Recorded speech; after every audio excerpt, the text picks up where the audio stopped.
ನಮಸ್ತೆ ಎಲ್ಲರಿಗೂ ಶುಭೋದಯ. ಇವತ್ತು ಒಂದು ವಿಷಯದ ಬಗ್ಗೆ ಮಾತಾಡಬೇಕು ಅಂತ ಇದ್ದೀನಿ. ಅದರ ಮೊದಲು ಒಂದು ಕೋಟ್ ನನಗೆ ಇಷ್ಟವಾಗಿತ್ತು, ಅದನ್ನು ನಿಮಗೆ ಹೇಳಬೇಕು ಅಂತ ಇದ್ದೀನಿ. ಸೊ ಅಹಂಕಾರ, ಈಗೋ ಎಲ್ಲರಿಗೂ ಇದೆ. 3 ಲೆಟರ್ಸ್ ವರ್ಡ್ ಈಗೋ ಒಂದೊಳ್ಳೆ ತುಂಬ ರಿಲೇಷನ್ಶಿಪ್ಪನ್ನು ಹಾಳು ಮಾಡುತ್ತೆ. ಅಹಂಕಾರ ಇರಬಾರ್ದು ಅಂತ ಹೇಳಲ್ಲ, ಅಹಂಕಾರ ಬೇಕು. Be proud what you have. ನಾನು ಮಾಡಿದ್ದೀನಿ, ನಾನು ಸಂಪಾದಿಸಿದ್ದೀನಿ ಎಂಬ ಬಗ್ಗೆ ಅಹಂಕಾರ ಇರಲಿ. ಬಟ್ ಅದು ಅತಿಯಾಗಿ ಇನ್ನೊಬ್ಬರಿಗೆ ಮುಳುವಾಗುವ ರೀತಿಯಲ್ಲಿ, ಅವರನ್ನು ಕಡೆಗಣಿಸುವ ರೀತಿಯಲ್ಲಿ ಇರಬಾರ್ದು. ಸೊ ಒಂದು ವೇಳೆ ನಿಮಗೆ ನಾನು ಅಹಂಕಾರಿ ಅಂತ ತೋರಿದಾಗ ಒಮ್ಮೆ ಶಿವ ಹೇಳ್ತಾನಂತೆ, ರುದ್ರಭೂಮಿಯಲ್ಲಿ ಸ್ಮಶಾನದಲ್ಲಿ ತಿರುಗಿ ಬಾ, ನಿನಗಿಂತ ಎಷ್ಟೋ ಗಳಿಸಿದವನು ಕೂಡ ಅಲ್ಲಿ, ಅಹಂಕಾರಿ ಕೂಡ ಅಲ್ಲಿ ಬಿದ್ದಿರ್ತಾನೆ. ಅಂದರೆ ಸಾಯುವಾಗ ಏನು ಮನುಷ್ಯ ತಗೊಂಡು ಹೋಗಲ್ಲ.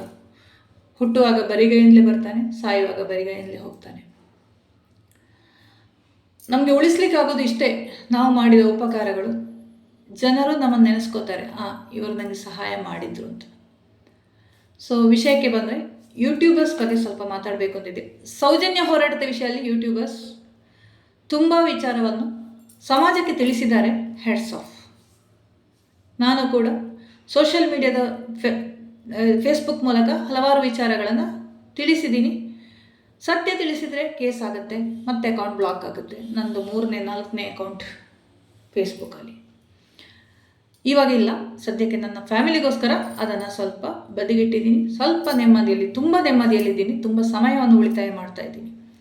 ಯೂಟ್ಯೂಬು ನಾನು ನನ್ನ ಪರ್ಸ್ನಲ್ ಒಂದು ಖಾಸಗಿ ಇದು ಬ್ಲಾಗ್. ಇದು ಹಲವಾರು ವಿಚಾರಗಳನ್ನು ಮಾತಾಡ್ತೀನಿ, ಇಂಥದ್ದೇ ವಿಷಯ ಅಂತ ಇಲ್ಲ.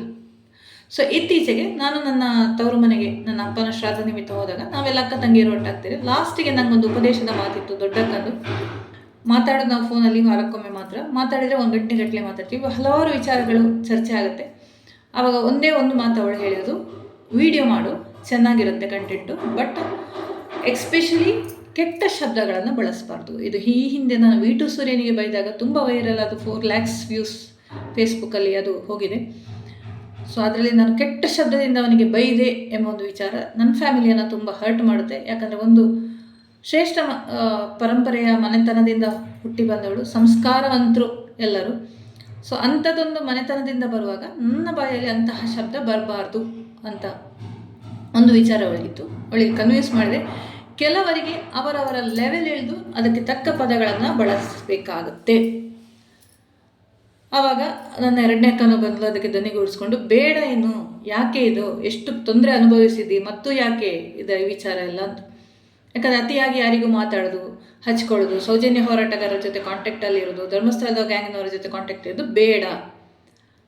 ಮಾತಾಡೋ ವಿಚಾರ ಬಂದಾಗ ನಾನು ಹೇಳಿದೆ, ಇಲ್ಲ, ಖಂಡಿತ ಮಾತಾಡ್ತೀನಿ. ಯಾಕಂದರೆ ನಾನು ಬಿಲ್ಲವರ ವಿಷಯದಲ್ಲಿ ನಾನು ತೊಂದರೆಯಾಗಿ ಗುರುಪುರ ಸತ್ಯದೇವತೆ ಮುಂದೆ ಹೋಗೋಗ್ಲು ಅಲ್ಲಿ ಅರ್ಚಕರು ಒಂದೇ ಹೇಳಿದು, ಮಾತಾಡಬೇಕು, ನೀವು ಸತ್ಯ ಹೊರಗೆ ಬರಬೇಕು, ಅದಕ್ಕೆ ಏನು ಪ್ರಾಬ್ಲಮ್ ಇಲ್ಲ, ನೀವು ಮಾತಾಡಿ, ತೊಂದರೆ ಇಲ್ಲ. ಅದು ನಾನು ಡಿಸೈಡ್ ಮಾಡಿದ್ದು. ನನಗೆ ತುಂಬ ಜನ ಹೇಳಿದ್ದಾರೆ ಮಾತಾಡಬಾರ್ದು, ಆ ವಿಷಯದ ಬಗ್ಗೆ ಮಾತಾಡಬೇಡಿ, ಈ ವಿಷಯದ ಬಗ್ಗೆ. ನನಗೆ ಏನು ಮಾತಾಡಬೇಕು ಅನ್ನಿಸ್ತದೆ ಖಂಡಿತ ಮಾತಾಡ್ತೀನಿ. ಯಾಕಂದರೆ ಆರ್ಟಿಕಲ್ 19 ಹೇಳುತ್ತೆ, ಮಾತನಾಡುವುದು ನಮಗೊಂದು ಸ್ವಾತಂತ್ರ್ಯದ ಹಕ್ಕು ಇದೆ. ಆ ಥರ ಮಾತಾಡ್ಬೋದು. ನಿಮ್ಗೇನಾದರೂ ತೊಂದರೆ ಆದರೆ ಕಾನೂನು ಇದೆ, ಕೋರ್ಟ್ ಇದೆ, ಪೊಲೀಸ್ ಸ್ಟೇಷನ್ ಇದೆ, ಕೇಸ್ ಹಾಕ್ಬೋದು. ಸೊ ವಿಚಾರಕ್ಕೆ ಬಂದರೆ, ಈ ಯೂಟ್ಯೂಬರ್ಸ್ಗೆ ಒಂದು ಕೆಟ್ಟ ಒಂದು ಚಳಿ ಇದೆ. ಮಾಧ್ಯಮದವರು ಬಿಡಿ, ದೇ ಹ್ಯಾವ್ ಸಮ್ ಲಿಮಿಟೇಷನ್ಸ್. ಅವರಿಗೆ ಇಂಥದೇ ಸುದ್ದಿ ಪ್ರಚಾರ ಮಾಡ್ಬೋದು, ಮಾಡಬಾರ್ದು ಎಂಬ ಒಂದು ಇದಿದೆ. ಬಟ್ ಯೂಟ್ಯೂಬರ್ಸ್ಗೆ ಏನೂ ಇಲ್ಲ, ಏನು ಬೇಕಾದರೂ ಮಾತಾಡ್ಬೋದು. ಅದರಲ್ಲಿ ಕೆಲವು ಯೂಟ್ಯೂಬರ್ಸ್ ಪ್ರಾಮಾಣಿಕವಾಗಿ ಸೌಜನ್ಯ ವಿಷಯದಾಗಲಿ ಸತ್ಯಸಂಧ ವರದಿಯನ್ನು ಮಾಡಿದರೆ, ಯಾವುದೇ ಪರ ವಿರೋಧ ನಿಲ್ಲದೆ ಮಾತನಾಡಿದ್ದಾರೆ. ಕೆಲವರು ತಿಮರೋಡಿ ಟೀಮ್ಗೆ, ಸೌಜನ್ಯ ಹೋರಾಟಗಾರರಿಗೆ ಸಪೋರ್ಟ್ ಮಾಡಿ ಮಾತಾಡಿದರೆ, ವೆರಿ ಫ್ಯೂ ಪೀಪಲ್ ಧರ್ಮಸ್ಥಳ ಕಡೆ ಸ್ಟಾರ್ಟಿಂಗಲ್ಲಿದ್ದರು, ಅಂದರೆ ಕಡಿಮೆ ಆಗ್ತಾ ಬಂದಿದೆ. ಕಂಪೇರ್ ಟು ಧರ್ಮಸ್ಥಳ ಗ್ಯಾಂಗ್ಗೆ ಸಪೋರ್ಟ್ ಮಾಡೋರಿದ್ರೆ, ತಿಮರೋಡಿ ಅಂದರೆ ಸೌಜನ್ಯ ಹೋರಾಟಗಾರರ ಟೀಮ್ ಪರವಾಗಿ ಬಹಳಷ್ಟು ಜನ ಯೂಟ್ಯೂಬರ್ಸ್ ಮಾತಾಡಿದ್ದಾರೆ. ಹಲವಾರು, ಇನ್ಕ್ಲೂಡಿಂಗ್ ಸಮೀರ್ MDಗೂ ಕೂಡ ನಾನು ಹೆಡ್ಸ್ ಆಫ್ ಹೇಳ್ತೀನಿ. ಯಾಕಂದರೆ ಕೆಲವಾರು ಆ ಸಮೀರ್ MDಯಿಂದಾಗಿ ಅದೊಂದು ವಿಷಯ ಹೊರಗೆ ಬಂತು. ಸ್ವಲ್ಪ ಕೇರಳದಲ್ಲೂ ನಮ್ಮ ನೆರೆ ರಾಜ್ಯಗಳಲ್ಲೂ ಇನ್ಕ್ಲೂಡಿಂಗ್ ಇಂಟರ್ನ್ಯಾಷನಲ್ ಸುದ್ದಿ ಆಯಿತು ಸೌಜನ್ಯ ವಿಚಾರವಾಗಲಿ, ಮತ್ತು SIT, ಆ ಮುಂದೆ SIT ವಿಚಾರ. ಸೊ ಇದೆಲ್ಲ ಓಕೆ. ಆದರೆ ಯೂಟ್ಯೂಬರ್ಸು ಹೋರಾಟದಲ್ಲಿರುವ ಹೆಣ್ಣು ಮಕ್ಕಳಿಗೆ ಅಲ್ಲಂದರೆ ವಿರೋಧವಾಗಿರೋ ಹೆಣ್ಣು ಮಕ್ಕಳ ಬಗ್ಗೆ ಕೆಟ್ಟದಾಗಿ ಮಾತನಾಡುವ ಬಗ್ಗೆ ನನಗೆ ಆಕ್ಷೇಪ ಇದೆ. ಹಲವಾರು ಸಾರಿ ನಾನು ಅದನ್ನು ಹೇಳಿದ್ದೀನಿ. ಈ ಕೆಲಸವನ್ನು ನಾನು ಮಾಡಿದವಳು ಯೂಟ್ಯೂಬಲ್ಲಿ. ಧರ್ಮಸ್ಥಳ ವಿರುದ್ಧವಾಗಿ ನಿಂತು ನಾನು ಅವರ ಟೀಮ್ಗೆ ಸಪೋರ್ಟ್ ಮಾಡೋರ ವಿರುದ್ಧ ನಾನು ಮಾತಾಡಿದವಳು. ಆದರೆ ಅದು ರಿಯಲೈಸ್ ಆದಮೇಲೆ ಅವರಲ್ಲಿ ನಾನು ನಾರ್ಮಲ್ ಆಗಿ ಮಾತಾಡ್ತಾ ಇದ್ದೆ. ಇವಾಗ ಈ ಬಿಲ್ ಅವರ ವಿಚಾರ ಬಂದಮೇಲೆ no D gang no B gang, ಅಂದರೆ ಧರ್ಮಸ್ಥಳ ಗ್ಯಾಂಗೂ ಇಲ್ಲ, ಸೌಜನ್ಯ ಹೋರಾಟಗಾರರ ವಿಚಾರ ಬೆರಳೆಣಿಕೆಯಷ್ಟು ಮಂದಿ ನನಗೆ ಕಾಂಟ್ಯಾಕ್ಟಲ್ಲಿರೋದು ಅದು ಹೋರಾಟದ ವಿಚಾರವಾಗಿ ಅಲ್ಲ, ನಮ್ಮ ಒಂದು ವ್ಯವಹಾರಗಳ ಬಗ್ಗೆ ಮಾತ್ರ. ಈಗ ನಾನು ಜನರಲ್ ಆಗಿ ಯೂಟ್ಯೂಬರ್ಸ್ ಬಗ್ಗೆ ಹೇಳಿದು. ಸೌಜನ್ಯ ವಿಚಾರ ಬಿಡಿ, ಸೌಜನ್ಯ ವಿಚಾರ ಅಂತ ಅಲ್ಲಿ ಬಂದ ಕೂಡಲೇ ಒಂದು ವ್ಯೂಸ್ ಆಗುತ್ತೆ, ಅವರಿಗೆ ಸಬ್ಸ್ಕ್ರೈಬರ್ಸ್ ಆಗ್ತಾರೆ, ಮತ್ತು ನಿಮಗೆ ಅದರಿಂದ ಅವರಿಗೆ ಇನ್ಕಮ್ ಕೂಡ ಆಗುತ್ತೆ. ನಾನು ಮಾನಿಟರೈಸೇಷನ್ ಇದು ನಂದು ಆ್ಯಕ್ಟಿವೇಟ್ ಇಲ್ಲ, ನಾನು ಮಾತಾಡ್ತಿದ್ದೀನಿ. ನನ್ನ ಚಾನಲ್ ಕೂಡ ಹಲವಾರು ಬಾರಿ ಕಮ್ಯುನಿಟಿ ಗೈಡ್ಲೈನ್ಸ್ ಅಂತ ರಿಪೋರ್ಟ್ ಆಗಿದೆ, ಬಟ್ ಸ್ಟಿಲ್ ನಾನು ಮಾತಾಡ್ತೀನಿ. ಸೊ ಇದಿಷ್ಟು ವಿಚಾರ. ಇನ್ನು ಮೇಯ್ನಾಗಿ ನಾನು ಈ ಟಾಪಿಕ್ ಮಾತಾಡಬೇಕಿದ್ದು ಸಾವಿನ ಮನೆಯಲ್ಲಿ, ಒಂದು ಸಾವಾದ ಮನೆಯಲ್ಲಿ ಮಾಧ್ಯಮಗಳ ಒಂದು ವಿಚಾರ ಹಾವಳಿ ಇದ್ದೇ ಇರುತ್ತೆ. ಅದು ಬಿಟ್ಟರೆ ಈಗ ಯೂಟ್ಯೂಬರ್ಸ್ ಹಾವಳಿ. ಈ ಸೌಜನ್ಯ ಹೋರಾಟಗಾರರಾದ ಕೆಲವು ಚಾನಲ್ಗಳಿಗೆ ಕಂಟೆಂಟ್ ಇಲ್ಲ. ಯಾಕಂದರೆ ಸೌಜನ್ಯದ ಪ್ರಕರಣ ಬಗ್ಗೆ ಬಹಳಷ್ಟು ಮಾತಾಡಲಿಕ್ಕಾಗಲ್ಲ, ಮಾತಾಡಿದರೆ ಚಾನಲ್ ಹೋಗುತ್ತೆ, ಇಲ್ಲಾಂದರೆ ಕೇಸ್ ಆಗುತ್ತೆ, ಇಲ್ಲಾಂದರೆ ಅವರಿಗೆ ಏನು ಮಾತಾಡೋ ವಿಚಾರ ಇಲ್ಲ. ಸೊ ಇವರೇನು ಮಾಡ್ತಾರೆ, ಈ ಒಂದು ಮಾತಾಡಲಿ, ನಾನು ಬೇಡ ಅಂತ ಹೇಳಲ್ಲ, ಮಾತಾಡಲಿ, ಆದರೆ ಒಂದು ಲಿಮಿಟೇಷನ್ ಇದೆ. ಈಗ ಫಾರ್ ಎಕ್ಸಾಂಪಲ್ ಸುಮಂತ್, ಸೌಜನ್ಯ ಅಂತಾರನೇ ಸುಮಂತದ್ದು ಕೂಡ ಕೊಲೆಯಾಗುತ್ತೆ, ಆರೋಪಿ ಇಲ್ಲಿವರೆಗೆ ನಾಪತ್ತೆ. ಅದು ಆ ಬೆಳ್ತಂಗಡಿ ತಾಲೂಕಿಗೆ ಒಂದು ಶಾಪ ಅಂತ ಅನಿಸ್ತದೆ. ಅಲ್ಲಿ ಏನಾದರೂ ಒಂದು ಇದಾದರೆ, ಘಟನೆ ಆದರೆ ಅದಕ್ಕೆ ಪರಿಹಾರನೇ ಇಲ್ಲ. ಅಲ್ಲಿ ಆಗುವ ಕೇಸುಗಳಿಗೆಲ್ಲ ಸಿ ರಿಪೋರ್ಟು, ಅಲ್ಲಿ ಆಗುವ ಕೊಲೆಗಳಿಗೆ ಆರೋಪಿಗಳಿಲ್ಲ. ಇನ್ನು ಅಲ್ಲಿ ವಿಚಿತ್ರ ಘಟನೆಗಳೆಲ್ಲ ನಡೀತದೆ. ಒಂದು ಆರೋಪಿಗಳನ್ನು ಬಿಟ್ಟು ಒಂದು ಹೆಗ್ಗಣ ಹಿಡಿಯೋಕ್ಕೆ ಕೂಡ ಬೆಳ್ತಂಗಡಿ ಪೊಲೀಸ್ ಸ್ಟೇಷನ್ಗೆ ಆಗ್ತಾ ಇಲ್ಲ. ಇದು ಬೆಳ್ತಂಗಡಿಗೆ ಒಂದು ಶಾಪ. Dharmasthala station compare to Belthangady police station better. ಇರಲಿ, ಆ ವಿಚಾರ ಬಿಡಿ. ಈ ಸಾವಿನ ಮನೆಯಲ್ಲಿ ನಿಮ್ಗೆ ಗೊತ್ತಿರ್ಬೋದು, ನಮ್ಮದೇ ಮನೆಯಲ್ಲಿ ಒಂದು ಸಾವಾದಾಗ ನಾವು ಯಾವ ಪರಿಸ್ಥಿತಿಯಲ್ಲಿ ಇರ್ತೀವಿ ಅಂತ. ಅಲ್ಲಿ ಬಂದು ಮಾಧ್ಯಮಗಳು ಮೈಕ್ ಹಿಡಿಯೋದು, ಮಾಧ್ಯಮಗಳದೊಂದು ರೌಂಡ್ ಹೋದರೆ 2-3 ದಿವಸದಲ್ಲಿ ನಿಂತರೆ ಹೊಸ ವಿಚಾರ ಸಿಕ್ಕಿದೆ, ಮಾಧ್ಯಮಗಳಾದರೆ ಹಿಂದೆ ಹೋಗುತ್ತೆ. ಯೂಟ್ಯೂಬರ್ಸ್ ಹಾವಳಿ ಅಂತೂ ಸೌಜನ್ಯ ವಿಚಾರ ಬಿಡಿ, ಅದು ಅವರಿಗೆ ಅನ್ನದ ದಾರಿ. ಅದು ಬಿಟ್ಟರೆ ಈ ಸುಮಂತ ಕೇಸಲ್ಲಾಗಲಿ, ಲಾವಣ್ಯ ಕೊಲೆ ಪ್ರಕರಣ, ಮೊನ್ನೆ ಕುಂದಾಪುರದಲ್ಲಿ, ಇತ್ತೀಚೆಗೆ ನನ್ನದೇ ಗ್ರಾಮ, ನಾನಿದ್ದ ಊರು ಮುದ್ರಂಗಡಿ, ನನ್ನ ಮನೆಯಿಂದ ಒಂದು 5 ನಿಮಿಷನೂ ಇಲ್ಲ ಚರ್ಚಿಗೆ ದಾರಿ. ನಾನು 6 ವರ್ಷ ಮುದ್ರಂಗಡಿಯಲ್ಲಿದ್ದೆ. ಅಲ್ಲಿ ಆದ ಡೇವಿಡ್ ಕೊಲೆ ಪ್ರಕರಣ ಆಗಲಿ, ಅವರ ಮನೆಗೆ ಹೋಗಿ ಅವರಿಗೆ ಮೈಕ್ ಹಿಡಿಯೋದು, ಟಾರ್ಚರ್ ಕೊಡೋದು, ಇನ್ವೆಸ್ಟಿಗೇಷನ್ ಮಾಡೋದು, ಪೊಲೀಸರು ಯಾಕೆ ಇರೋದು?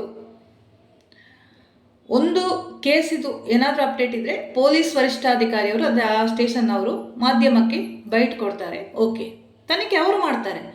ಇಲ್ಲಿ ಯೂಟ್ಯೂಬರ್ಸ್ ತನಿಖೆ ಮಾಡೋದು, ಅಲ್ಲಿ ಅವರ ಮನೆಯವರನ್ನು ಟಾರ್ಚರ್ ಕೊಡೋದು. ನೀವು ಇಮ್ಯಾಜಿನ್ ಮಾಡಿ, ನಿಮ್ಮದೇ ಮನೆಯಲ್ಲಿ ಒಂದು ಸಾವಾದರೆ ನಿಮಗೆ ಅದನ್ನು ಎಕ್ಸ್ಪ್ಲೇನ್ ಮಾಡೋಕ್ಕೆ ಆ ಒಂದು ದಿವಸನೂ ಆಗಿಲ್ಲ, ಇನ್ನೂ ಅವನ ಶವ ಕೂಡ ಅಲ್ಲಿ ಅದರ ಒಂದು ಕಾರ್ಯನೂ ನಡೆದಿರೋದಿಲ್ಲ. ಅದಕ್ಕಿಂತ ಮೊದಲು ಒಬ್ಬರು ಯೂಟ್ಯೂಬರ್ಸ್ ವರದಿ ಮಾಡಿ, ವಸ್ತುನಿಷ್ಠ ವರದಿ ಮಾಡಿ, ಸಾವಿನ ಮನೆಯಲ್ಲಿ ನಿಮ್ಮ ಇದು ಬೇಡ. ಯಾಕಂದರೆ ನಾನು ನಮ್ಮ ಮನೆಯಲ್ಲಿ ಟಿ ವಿ ಇಲ್ಲ, ನಾನು ಟಿ ವಿ ನೋಡಿದೆ ಸುಮಾರು 20 ವರ್ಷಗಳಾಯಿತು. ಯೂಟ್ಯೂಬಲ್ಲಿ ವಿಚಾರ ಸಿಕ್ಕಿದ್ರೆ ಪೇಪರ್ ಓದ್ತೀನಿ, ಅದು ಬಿಟ್ಟರೆ ನಾನು ಟಿ ವಿ ನೋಡೋದಿಲ್ಲ. ಎಲ್ಲಾದ್ರೂ ಮನೆಗೆ ಹೋದರೆ ಟಿ ವಿ ನೋಡಿದರೆ, ಅವತ್ತು ನನಗೆ ವಿಜಯ ರಾಘವೇಂದ್ರ ಅವರ ಹೆಂಡತಿ ಸ್ಪಂದನ ಅವರು ಆಕಸ್ಮಿಕವಾಗಿ ಡೆತ್ ಆಗುತ್ತೆ, ಸಣ್ಣ ಏಜು, ನಮ್ಮ ಊರಿನವರೇ. ಸೊ ಅದರದ್ದು ಲೈವ್ ಟೆಲಿಕಾಸ್ಟ್, ಎಲ್ಲಿವರೆಗೆ ಅವರ ತಿಥಿಯದ್ದು ಕೂಡ. ಮನುಷ್ಯನಿಗೆ ಒಂದು ಖಾಸಗಿ ಸಮಯ ಅಂತ ಇರುತ್ತೆ, ವೈಯಕ್ತಿಕ ವಿಚಾರಗಳ ಸಮಯ ಅಂತ ಇರುತ್ತೆ, ಅದನ್ನು ಕೂಡ ಟೆಲಿಕಾಸ್ಟ್ ಮಾಡಬೇಕಿದ್ರೆ ಸೆಲೆಬ್ರಿಟಿ ಆದವರಿಗೆ ಅದು ಕಷ್ಟನೇ, ತುಂಬ ಕಷ್ಟನೇ ನಿಜವಾಗಿ. ನಮ್ಮಷ್ಟು ಫ್ರೀಯಾಗಿ ಓಡ್ಕೊಡ್ಲಿಕ್ಕೆ ಆಗಲ್ಲ. ಆ ವಿಚಾರ ನನಗೆ ತುಂಬ ಹರ್ಟ್ ಆಯಿತು. ವಿಜಯ ರಾಘವೇಂದ್ರ ಅವರಲ್ಲಿ ಕೇಳೋದು, ಇತ್ತೀಚೆಗೆ ಹಲವಾರು ಇಂಟರ್ವ್ಯೂಗಳಲ್ಲಿ ಅವರ ಪತ್ನಿಯ ಬಗ್ಗೆ ಕೆಲವರಿಗೆ ತುಂಬ ಇಷ್ಟ ಇರುತ್ತೆ ಮಾತಾಡೋಕ್ಕೆ, ಅದನ್ನೇ ಹೇಳಬೇಕು ಅನ್ನಿಸ್ತದೆ. ಕೆಲವರಿಗೆ ಅದು ಅಂಥ ಕೆಟ್ಟ ಘಟನೆಗಳನ್ನು ನೆನಪಿಸ್ಕೊಳ್ಳಿಕ್ಕೆ ಇಷ್ಟ ಇಲ್ಲ. ಸಪೋಸ್ ನನಗೆ ನನ್ನ ಜೀವನದಲ್ಲಿ ಏನಾದರೂ ಕಹಿ ಘಟನೆಗಳಾದರೆ ನಾನು ಅದನ್ನು ಯಾರಲ್ಲೂ ಹೇಳಿಕೊಳ್ಳುವುದೇ ಇಲ್ಲ. ಆದಷ್ಟು ನನ್ನ ಖುಷಿಯ ವಿಚಾರಗಳನ್ನು ಬಹಳಷ್ಟು ಜನರೊಂದಿಗೆ ಹಂಚಿಕೊಳ್ತೀನಿ. ಇನ್ನು ನನ್ನನ್ನು ಯಾರಾದರೂ ಕೆದಕ್ಕೆ ಕೇಳಿದರೆ ನನಗೆ ಅದು ಮಾತಾಡಲಿಕ್ಕೆ ಇಷ್ಟವಿಲ್ಲ ಅಂದುಬಿಡ್ತೀನಿ. ನನಗೆ ತುಂಬ ಆತ್ಮೀಯರು ಆಪ್ತರು ಅಂದ ಕೂಡಲೇ ನಾನು ಅವರಿಗೆ ಹೇಳಿಬಿಡ್ತೀನಿ. ಕೆಲವೊಮ್ಮೆ ಹೇಳಿದ ಮೇಲೆ ಮನಸ್ಸು ಹಗರ ಆಗ್ತದೆ. ಮತ್ತು ಯಾರ್ದು ಗಿಂಪತಿ ಇದೆಲ್ಲ ನನಗೆ ಇಷ್ಟ ಆಗಲ್ಲ. ಓವರ್ ಕ್ಯಾರಿಂಗ್, ಓವರ್ ಇದು ಮಾಡೋದು, ನಾಟಕ ಅದೆಲ್ಲ ಇಷ್ಟ ಆಗಲ್ಲ. ನಾನು ಇನ್ನೊಬ್ಬರ ವೈಯಕ್ತಿಕ ವಿಚಾರಗಳನ್ನು ಆದಷ್ಟು ಅವಾಯ್ಡ್ ಮಾಡ್ತೀನಿ.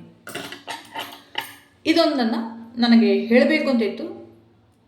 ಆ ಮನೆಯವರಿಗೆ ಸ್ವಲ್ಪ ಟೈಮ್ ಕೊಡಿ, ಅವರು ಸ್ವಲ್ಪ ರಿಲ್ಯಾಕ್ಸ್ ಆಗೋ ತನಕ ಟೈಮ್ ಕೊಡಿ. ಕ್ರೈಮ್ ಆದರೆ ಪೊಲೀಸ್ ಇದೆ, ನೆಕ್ಸ್ಟ್ ಕೋರ್ಟಿಗೆ ಹೋಗುತ್ತೆ, ಆರೋಪಿಗೆ ಶಿಕ್ಷೆ ಆಗುತ್ತೆ. ಶಿಕ್ಷೆ ಆಗದಿದ್ದರೆ ಮಾತಾಡಿ, ಅಲ್ಲಂದರೆ ಕೋರ್ಟ್ ಪ್ರೊಸೀಜರ್ ಸ್ಲೋ ಆದರೆ ಮಾತಾಡಿ. ಅಲ್ಲಿ ಯಾರಾದರೂ ಇಂಟರ್ಫಿಯರ್ ಆದರೆ, ಹಣದ ಪ್ರಭಾವ, ದುಡ್ಡಿನ ಪ್ರಭಾವ ಆದರೆ ಮಾತಾಡ್ಕೊಳ್ಳಿ. ಆದರೆ ಒಬ್ಬ ಮೃತಪಟ್ಟ ವ್ಯಕ್ತಿಯ ತಂದೆ ತಾಯಿಗೆ ಪುತ್ರ ಶೋಕಂ ನಿರಂತರಂ ಅಂತ ಹೇಳ್ತಾರೆ.